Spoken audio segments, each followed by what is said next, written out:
Bonjour tout le monde, bienvenue à notre rendez-vous sur les commandements de Dieu. Aujourd'hui, ensemble, on voit le 7e commandement et ce 7e commandement-là, c'est euh, l'élément le plus important de la société. Je répète, le 7e commandement, c'est l'élément le plus important de la société. On le voit dans Exode 20, 14. Tu ne commettras point d'adultère. C'est court, puis ça veut tout dire. Ce commandement-là, il est placé pour notre protection, encore une fois, pour nous protéger de tout ce qui découle de l'adultère. Et c'est pas une interdiction pour nous empêcher de vivre, nous empêcher d'avoir du fun, etc. Non, non, non, non, faut pas le voir comme ça. Satan veut qu'on voit ça comme ça, qu'on voit ce commandement-là comme un empêchement, mais c'est pas ça du tout. C'est pas ça du tout. Dieu, c'est un bon papa, puis il faut regarder ces commandements-là comme une loi royale d'amour. Hein? C'est un bon parent pour nous, notre Père, Dieu le Père, il est un bon Père et il veut le meilleur pour nous.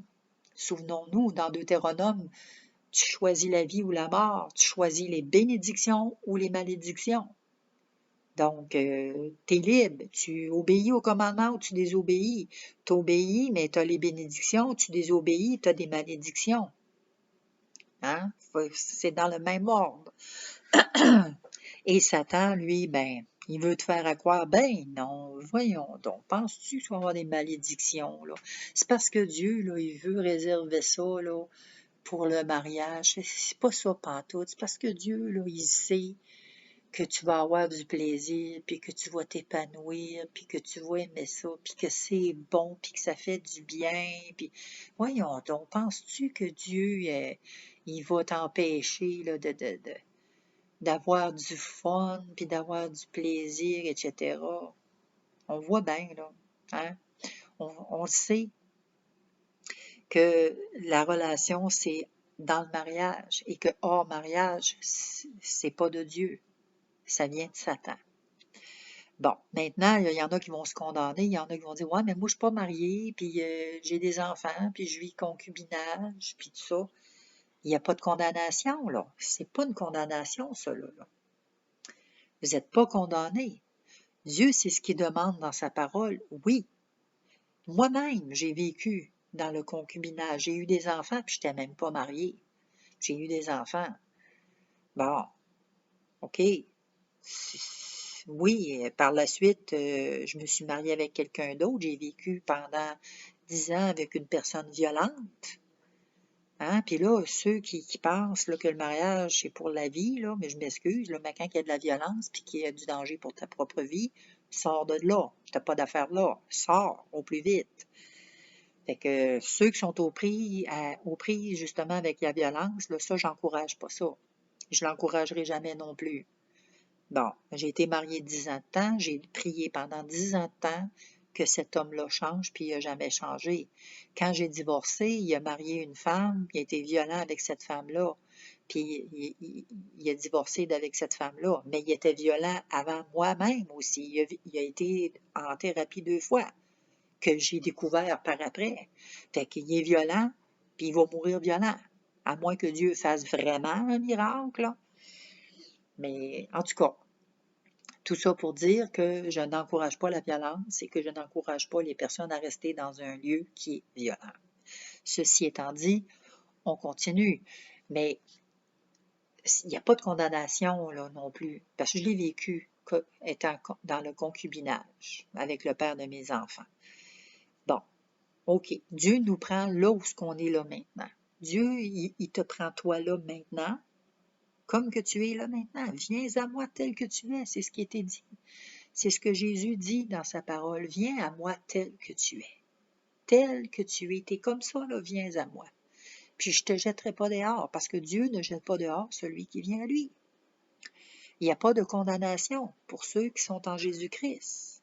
Et c'est l'Esprit de Dieu qui va changer ta façon de penser et qui va probablement t'emmener à vouloir te marier un jour. Il faut que ça en arrive à là aussi. Puis, si jamais, ben, ton conjoint ou ta conjointe actuellement ne veut pas se marier, ben, tu peux toujours prier pour que la volonté de Dieu se fasse dans votre couple. Hein?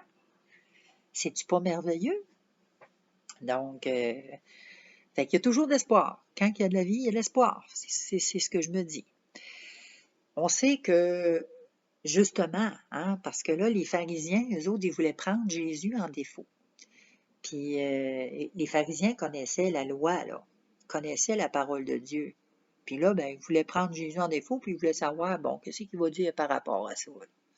Fait que là, dans Matthieu 19, 3, 6, les pharisiens l'abordèrent et dirent, pour l'éprouver, est-il permis à un homme de répudier sa femme pour un motif quelconque? Il répondit, n'avez-vous pas lu que le Créateur au commencement fit l'homme et la femme et qu'il dit, c'est pourquoi l'homme quittera son père et sa mère et s'attachera à sa femme, et les deux deviendront une seule chair? Ainsi, ils ne seront plus deux, mais ils seront une seule chair. Que l'homme donc ne sépare pas ce que Dieu a joint. Et souvent, ce que l'homme, c'est nous, ou la femme. T'sais, on dit l'homme là, parce que le masculin l'emporte toujours sur le féminin, là. Mais que l'homme, souvent, c'est nous qui séparons. On sépare ce que Dieu a uni. Moi, oui, j'ai été mariée pendant 10 ans de temps avec un homme violent auparavant, qui n'était même pas le père de mes enfants en plus, et qui était violent avec mes enfants mentalement, psychologiquement et physiquement. Moi, c'était physique, c'était mental et psychologique, mais ça passait proche d'être physique aussi. Mais j'ai dit non, moi je ne ferai pas la une des journaux, c'est pas vrai. Fait que je suis partie. Et on sait qu'il est encore violent aujourd'hui. Hein? Il va toujours avoir cette violence-là, malheureusement. C'est une racine qui est profonde. Il y a quelque chose de profond en lui qui n'a pas pardonné, qui a vécu quand il était jeune. Puis ça, je pense que c'est vraiment dû avec sa mère. Il y avait quelque chose avec sa mère. En tout cas, et effectivement, souvent, hein, les hommes violents, c'est à cause justement de la relation avec leur mère. C'est très connu, ça c'est vraiment connu. Donc, on sait que Jésus leur avait répondu, hein, puis que l'homme ne sépare pas ce que Dieu a joint. Et souvent, ben, l'homme, c'est nous. On sépare nous-mêmes ce que Dieu a joint. En laissant rentrer des pensées, puis en fantasmant ou en convoitant ou en rêvant. Fait que là, quand on commence à fantasmer puis à rêver à quelqu'un d'autre qui serait peut-être meilleur que la personne qu'on a dans notre vie présentement, ben là, oups, là c'est dangereux. Parce que ça l'occasionne un comportement qui va être différent. On va avoir un comportement différent envers notre partenaire. Ça va occasionner un fossé qui va se creuser entre nous. La personne va commencer à nous tomber ses nerfs. On ne prendra plus plaisir avec elle. On va avoir moins d'attention. On va être plus indifférent. Puis notre attitude aussi va changer. Notre caractère, notre attitude, tout va paraître. Fait qu'il y a un danger dans ça. Et c'est là que souvent, ben là, on commet l'irréparable, on va tromper la personne qui partage notre vie. Puis là, ben après, là, on divorce parce que c'est la solution. Hein? C'est la seule solution. On n'accepte pas. Si on regarde Apocalypse 21, 8.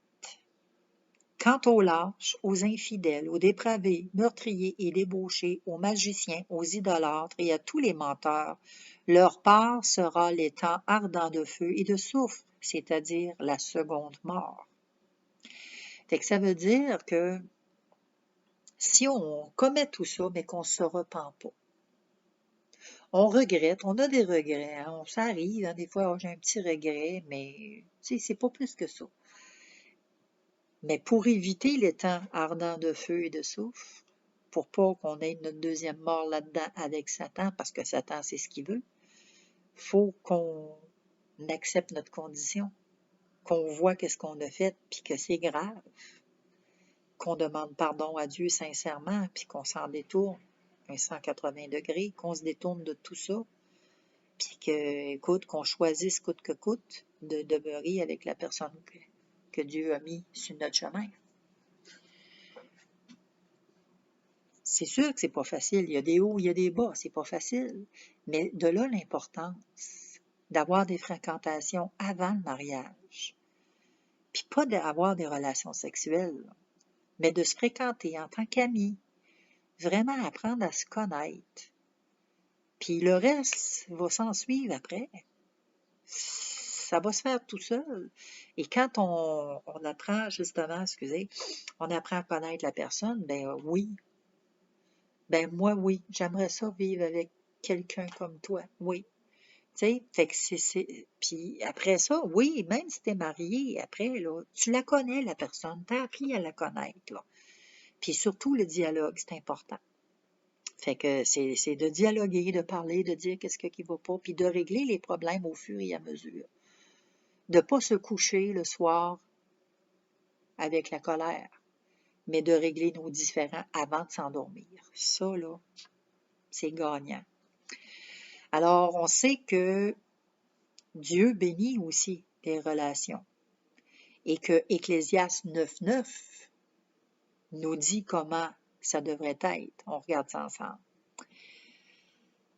Jouis de la vie avec la femme que tu aimes pendant tous les jours de ta vie de vanité que Dieu t'a donnée sous le soleil, pendant tous les jours de ta vanité, car c'est ta part dans la vie, au milieu de ton travail que tu fais sous le soleil. Alors oui, jouis de la femme de ta vie, profites-en.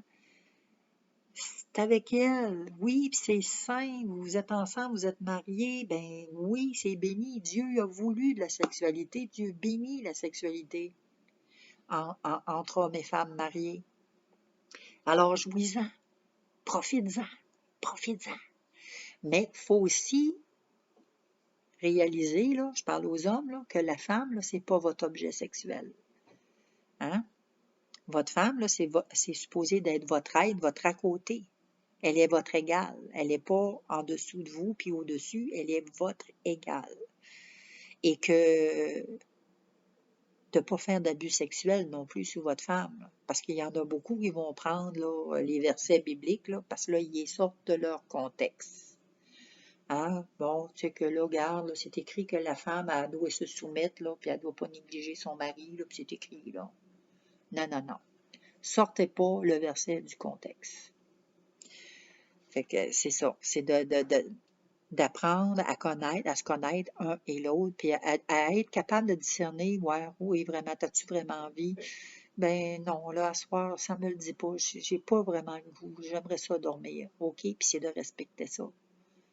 Mais là, pas rester 2 semaines, 3 semaines sans rien faire non plus, là, parce que l'homme a des besoins, hein? Mais c'est ça, c'est de voir aussi, là, d'être tous les deux disponibles pour la sexualité, pas forcer la personne à n'en avoir non plus, parce que c'est du viol, on appelle ça du viol à ce moment-là. Fait que c'est d'être respectueux, cher monsieur, avec vos madames. Alors, c'est ça, mais c'est d'en jouir. Mais le contraire, il y a le contraire aussi, parce que on est mis en garde face à ça dans Proverbe 5, 20, 22. Et pourquoi, mon fils ou ma fille, serais-tu épris d'une étrangère ou d'un étranger, et embrasserais-tu le sein d'un inconnu? Car les voies de l'homme sont devant les yeux de l'Éternel, qui observe tous ses sentiers. Le méchant est pris dans ses propres iniquités. Il est saisi par les liens de son péché. Fait que voyez-vous, tantôt je vous parlais des pensées, puis tout ça, puis que c'est par là que Satan passe, par les pensées. Ça fait que c'est sûr que là, quand on cède à ça, puis qu'on embrasse quelqu'un d'autre, qu'on couche avec quelqu'un d'autre, ben là, ce qui sait pas, ça fait pas mal, c'est pas grave, il n'y a personne qui le sait, il n'y a personne qui me voit, là, bon, ça fait pas mal à personne, là. Ben, je m'excuse, là, mais l'homme, c'est les voies de l'homme sont devant les yeux de l'Éternel. Dieu, là, il nous voit tout le temps. Matin, midi, jour, soir, en dessous de couvert, par-dessus, dans le garde-robe, partout. Dieu, il nous voit, là, il est partout, partout, partout. Il nous voit. Fait que quand même qu'on essaierait de se cacher, là, je suis désolée, là, mais impossible. On ne peut pas se cacher de Dieu, Dieu nous voit. Fait que c'est Dieu qu'on offense. Hein? Même si notre mari ou notre femme ne le sait pas, là, ben on vient d'offenser Dieu. Parce que lui, il nous voit. Fait que c'est ça, il faut vraiment faire attention. Puis il y a des conséquences face à ça. Puis quand on sait qu'il y a des conséquences comme ça, qui sont graves, ça l'entache le niveau familial, ça l'entache les enfants, ça l'entache les amis autour. C'est grave, c'est extrêmement grave. On regarde Proverbe 6,32. Mais celui qui commet un adultère avec une femme est dépourvu de sens. Celui qui veut se perdre agit de la sorte. Quand on veut se perdre, là, être perdu dans tous les sens, puis quand je vous dis là, que c'est au niveau aussi là, de la pensée, puis du comportement, puis de l'attitude, puis vous allez voir que c'est vrai que tout change. Je sais, je l'ai vécu. Puis tout change. Puis c'est pas bon pour la relation. C'est extrêmement pas bon. On fait des choses, puis on dit des choses, puis on les regrette après, puis après, ben, il est trop tard, souvent. Fait qu'il faut vraiment faire attention à ce qu'on dit, à ce qu'on fait. Puis il faut voir aussi qu'il y a des conséquences graves au péché. Que ces conséquences-là, ça a un entache non seulement sur notre entourage, mais c'est aussi du tort qu'on commet à notre esprit puis à notre caractère. Je viens de vous en parler. À notre caractère, on se fait du tort à nous autres mêmes. Puis vous savez qu'il y a beaucoup de personnes qui souffrent terriblement. C'est incroyable. Beaucoup plus de monde qu'on pense qui souffre. Et souvent aussi, on sait qu'à cause du débordement sexuel, ben, il y a des maladies transmissibles sexuellement. Puis je m'excuse pour celles là, qui inventent l'excuse là, que ça s'est pogné sur le bol de toilette. Là. Il n'y a aucune maladie sexuelle qui s'attrape sur un bol de toilette, excusez-moi. Là.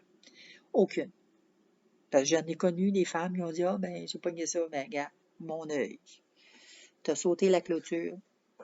Master, tu t'es pogné avec des médicaments, puis il faut que tu défendes ta cause, il faut t'expliquer. Puis souvent, ben là, hein, ça peut expliquer l'écart. Là. Ça fait 3 semaines qu'on couche pas ensemble, là, on se pose des questions. J'ai travaillé comme téléphoniste, réceptionniste dans une clinique d'infirmières. Là. Vous seriez surpris du nombre de jeunes hommes, de jeunes filles qui sont venus pour faire des tests de dépistage de MTS. Il y en a, c'est incroyable, il y en a. Puis je peux-tu vous dire qu'ils ont la face longue quand l'infirmière les rappelait, puis qu'ils revenaient au bureau, là, prendre un rendez-vous là, pour se faire donner les médicaments, là. Il y avait la face longue, hein? Ça occasionne beaucoup de problèmes. Et on sait que les MTS, c'est un fléau mondial, c'est à grande échelle. C'est les MTS, c'est les maladies les plus contagieuses. Ils en parlent même là, dans les médias. On sait que c'est contagieux, puis c'est à échelle mondiale, la syphilis, puis la syphilis, puis comment ils appellent ça, donc la chlamydia. Qu'est-ce qu'il y avait aussi? Donc, l'herpès, hein? Bon, mais la maladie la plus mortelle, encore à l'heure actuelle aujourd'hui, c'est le sida.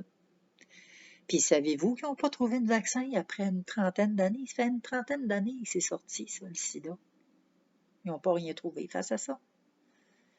Puis que le sida, là, à lui seul, fait un nombre effroyable de victimes. Ça cause beaucoup de souffrance.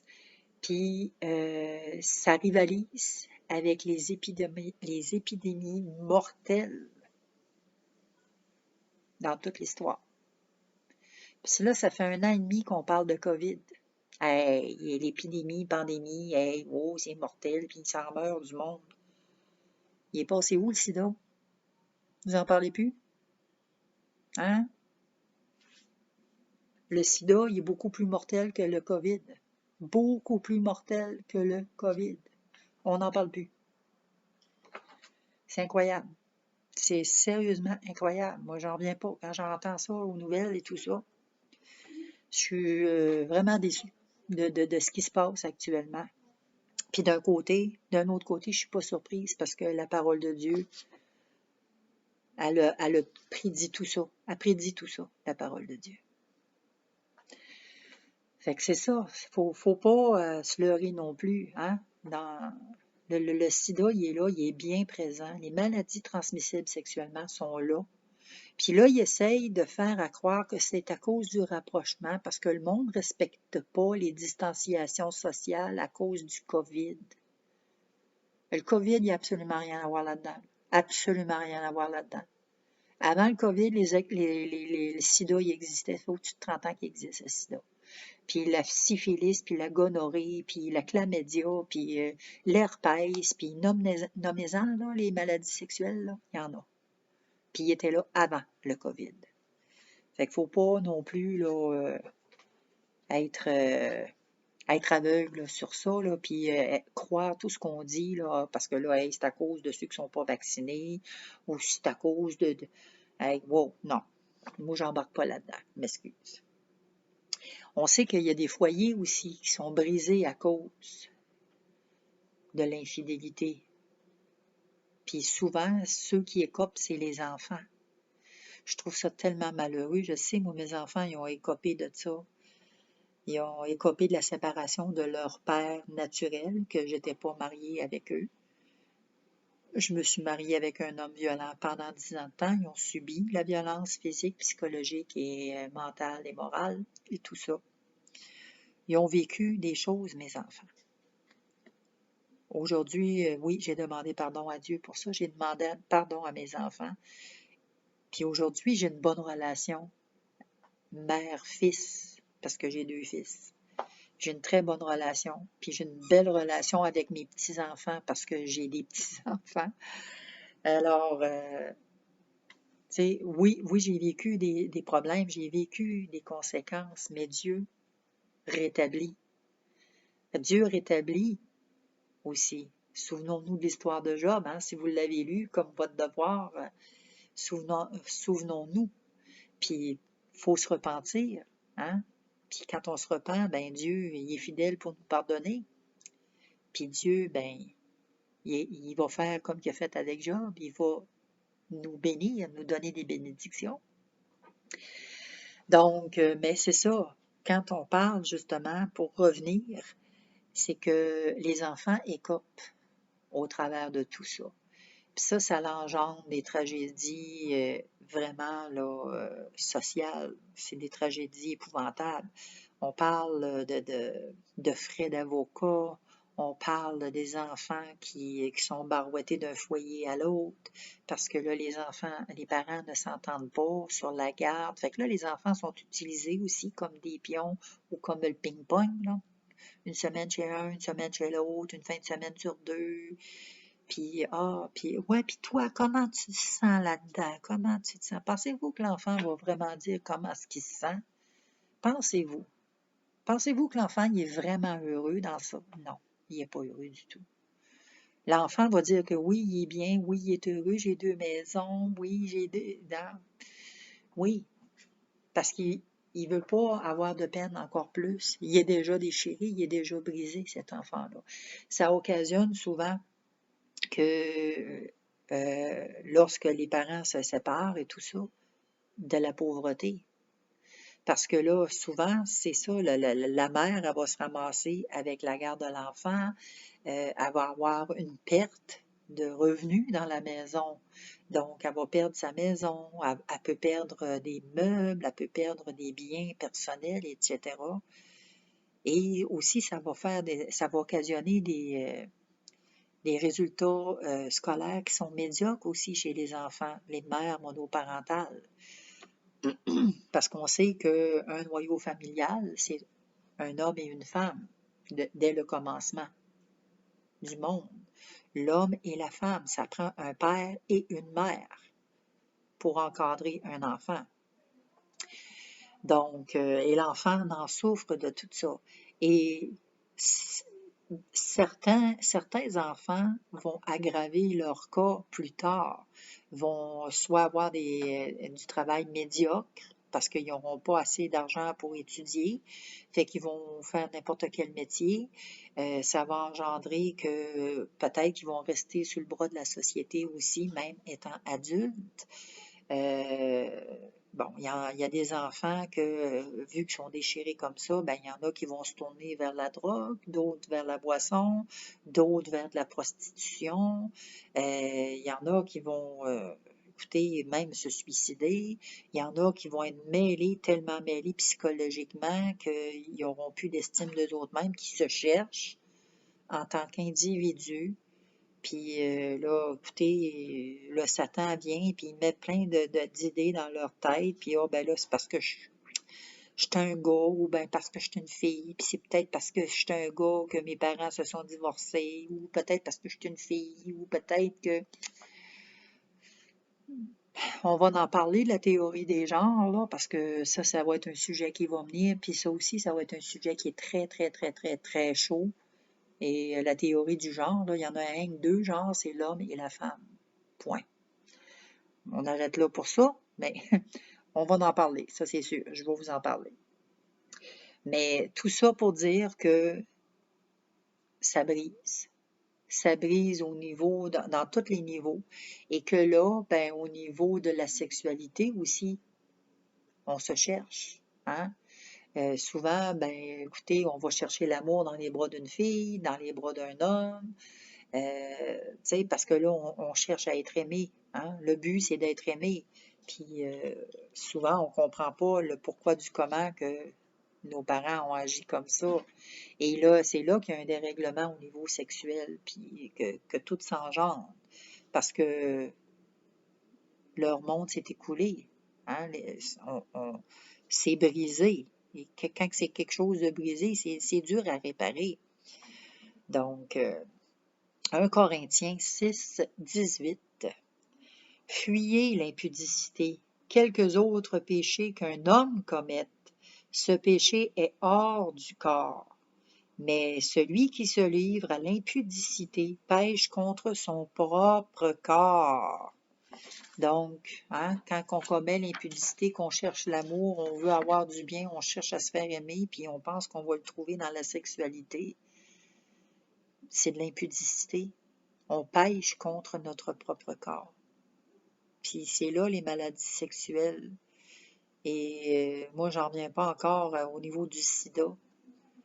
C'est la maladie là, qui coûte, ça rivalise. Ça rivalise les épidémies les plus mortelles. Puis il n'y a plus personne qui en parle. Tout est caché, puis on n'en parle plus de ça. Comment est-ce qu'on en a parlé d'un premier temps? Hey, c'était tellement... Hey. Oh, je me souviens, moi, tu vas attraper ça par la salive, faut pas que tu prennes les mêmes couverts aussi, puis ça, comment est-ce que, hein, de la désinformation qu'il y a eu à ce niveau-là. Puis c'est encore pareil avec le COVID, comment est-ce que le gouvernement désinforme, c'est incroyable. Mais, en tout cas, hein, un jour, la lumière va se faire, puis c'est ça. On va voir qu'est-ce que le résultat que tout ça va sommer. Vous allez voir. On n'a pas fini d'en voir des choses, des scandales qui vont arriver encore et encore. 1 Jean 2, 16, 17. Car tout ce qui est dans le monde, la convoitise de la chair, la convoitise des yeux et l'orgueil de la vie, ne vient point du Père, mais vient du monde. Et le monde passe, et sa convoitise aussi, mais celui qui fait la volonté de Dieu demeure éternellement. Fait que faire la volonté de Dieu, c'est de respecter le plus possible les commandements. C'est ça qu'on voit, d'essayer de voir le plus possible, puis de respecter ça, parce que c'est pour notre protection, il faut se protéger. Il faut se protéger de ça, puis il faut demeurer sous les bénédictions de l'Éternel. OK, oui, ça peut arriver qu'on tombe, qu'on commette des choses, Mais il faut se repentir de ça. Il ne faut pas rester tombé, il faut vraiment se repentir, demander pardon, puis s'en détourner, demander pardon à Dieu et s'en détourner. C'est ça qu'il faut faire. Puis ne pas refaire. Hein? Rappelez-vous, Jésus, on va le voir là, dans Jean 8, 11. Et Jésus lui dit, je ne te condamne pas non plus, va et ne pêche plus. Psaume 103, 8, l'Éternel est miséricordieux et compatissant, lent à la colère et riche en bonté. 1 Jean 1, 9, si nous confessons nos péchés, il est fidèle et juste pour nous les pardonner et pour nous purifier de toute iniquité. C'est ça, c'est la solution, c'est de se repentir, de demander pardon à Dieu. Et il va le faire.